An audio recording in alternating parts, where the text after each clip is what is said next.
कभी कभी मौत अचानक नहीं आती। वो पहले आपसे बात करती है, आपको मुस्कुरा कर देखती है, आपका भरोसा जीतती है और फिर आपकी सांसें चुरा लेती है।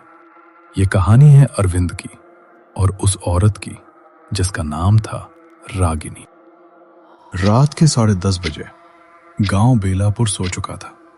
तभी दरवाजा खुलने की आवाज से उसकी नींद खुल जाती है। इतनी रात को मत जाओ, मेरा दिल घबरा रहा है। सीमा ने बिस्तर से उठकर कहा, बस आधे घंटे की बात है। अरविंद ने जल्दी जल्दी चप्पल पहनी। सुबह कर लेना काम। नहीं, ठाकुर साहब ने अभी बुलाया था। दरवाजा बंद हुआ। उसे क्या पता था वो दरवाजा आखिरी बार बंद हुआ है। सूखे पत्तों पर कदमों की आवाज। पीपल का पेड़ सामने था। तभी अचानक पायल की आवाज सुनाई दिया। जरा सुनिए तो। अरविंद ने पलटकर देखा। एक औरत, सफेद साड़ी, लंबे बाल, चेहरा इतना सुंदर कि जैसे चांद धरती पर उतर आया हो। आप इस समय यहाँ? अरविंद ने पूछा। रागिनी मुस्कुराई। क्या रात सिर्फ पुरुषों के लिए होती है? उसकी आवाज इतनी मीठी थी कि अरविंद उसे देखता ही रह जाता है। फिर अरविंद थोड़ा हंसा। नहीं, मेरा मतलब यहाँ तो कोई आता नहीं। तो आप क्यों आए हैं? उसकी आवाज से अरविंद का दिल फिसलता जा रहा था। जरूरी काम है। जरूरी काम? उसके चेहरे पर कातिलाना मुस्कान दिखाई दिया। हर आदमी रात में यही कहता है। और आप? मैं रास्ता भूल गई हूं, हवेली जाना था। अरविंद का चेहरा गंभीर हुआ। दिल जोर से धड़का, जैसे सांसें रुक गई हो। वो हवेली ठीक जगह नहीं है। वो अरविंद के और करीब आई। क्यों, कैसी है हवेली? उसे क्या हुआ? अरविंद ने पहली बार उसकी आंखों में देखा। गहरी अजीब सी चमक। उसका गला सूख गया। लोग कहते हैं वहां डायन रहती है। रागिनी हल्का सा हंसी। अगर मैं वही हुई तो? अरविंद भी हंस पड़ा। आप जैसी सुंदर स्त्री डायन? सुंदरता धोखा भी तो हो सकती है। ये कहते हुए उसने उसकी तरफ ऐसे देखा जैसे वो उसके दिमाग के अंदर झांक रही हो। दोनों साथ चलने लगे। मौसम ऐसा लग रहा था जैसे दोनों को मिलाने की कोशिश कर रहा हो। रागिनी ने पूछा, आप खुश हैं? हाँ, क्यों नहीं? आपकी आंखें कुछ और कहती है। अरविंद एकदम चुप। शादीशुदा है? हाँ, 4 साल पहले शादी हुआ है। प्यार है? हाँ है।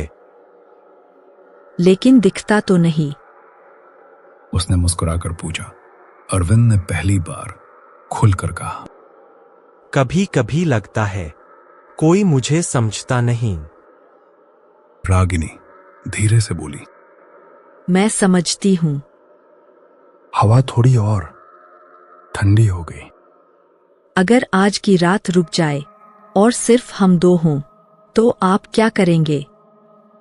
रागिनी ने फुसफुसाकर पूछा। अरविंद का दिल तेज धड़कने लगा। मैं शायद बात करूंगा। सिर्फ बात? उसने मुस्कुराकर पूछा। वो थोड़ा और करीब आई। उसकी खुशबू अजीब थी, मीठी लेकिन भारी। आप डर रहे हैं? उसने आंखों में देखते हुए पूछा। नहीं, मैं नहीं डर रहा, बस थोड़ा नर्वस हूं। झूठ बोल रहे हैं आप। उसके हाथ को हल्के से छुआ। उस स्पर्श में अजीब सी गर्मी थी। अरविंद ने हाथ नहीं हटाया। चलते चलते अरविंद ने देखा उनकी परछाई सिर्फ एक थी। रागिनी, आपकी परछाई। उसने धीरे से कहा। रागिनी के चेहरे पर हल्की मुस्कान। हर किसी की परछाई नहीं होती। अब उसकी आवाज में कुछ अजीब था। तुम खुश नहीं हो अरविंद। तुम किसी और जिंदगी के लायक हो। कैसी जिंदगी? जहां कोई तुम्हें चाहे, सिर्फ तुम्हारे लिए जिए। वो और करीब आई।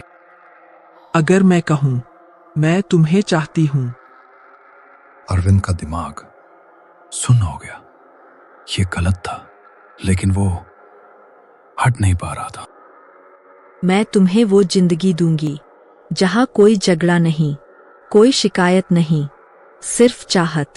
बस मुझे चुन लो। अचानक हवा तेज चली। उसके बाल बिखर गए। अरविंद ने नीचे देखा। उसके पैर जमीन से ऊपर थे। उसका दिल बैठ गया। तुम कौन हो? रागिनी की मुस्कान फैल गई।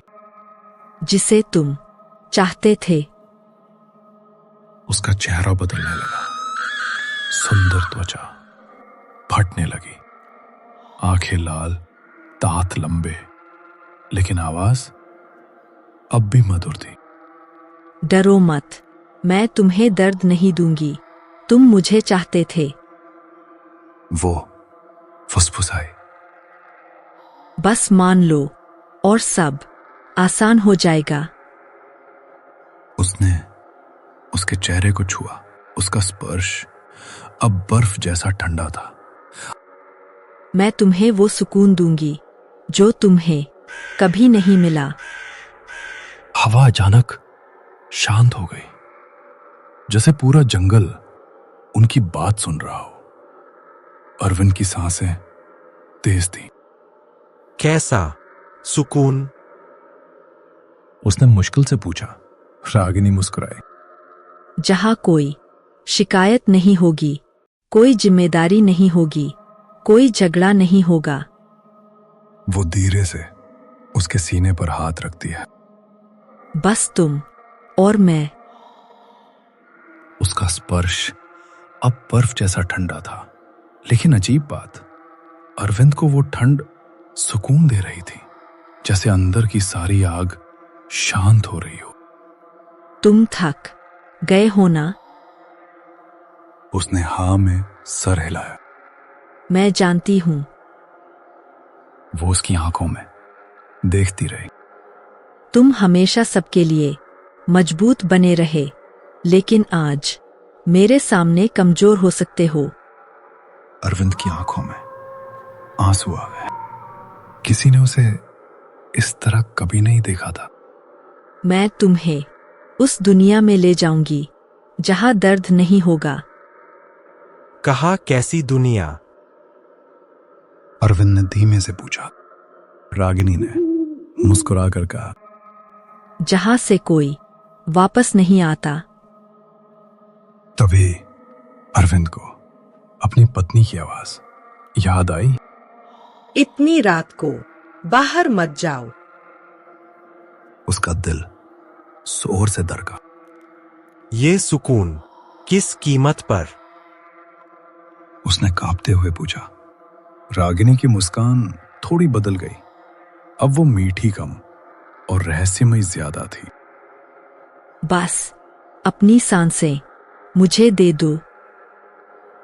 हवा अचानक फिर तेज हो गई। उसके बाल बिखर गए। चेहरा आधा सुंदर, आधा सड़ा हुआ। मैं तुम्हें अपने अंदर रख लूंगी। तुम हमेशा के लिए सुकून में रहोगे। अरविंद का शरीर भारी होने लगा, जैसे उसकी ताकत खिंच रही हो।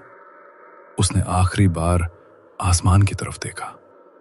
चांद बादलों में छिप गया।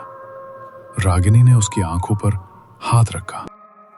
सो जाओ, हमेशा के लिए। उसने बेहद कोमल आवाज में कहा। सुबह पीपल के नीचे उसका शरीर मिला। चेहरा सच में शांत था, जैसे उसे सच में वो सुकून मिल गया हो। लेकिन रात को उसी जगह फिर पायल की आवाज आई, और वही मीठी फुसफुसाहट, जैसे किसी और शिकार की तलाश हो। मैं तुम्हें वो सुकून दूंगी जो तुम्हें कभी नहीं मिला।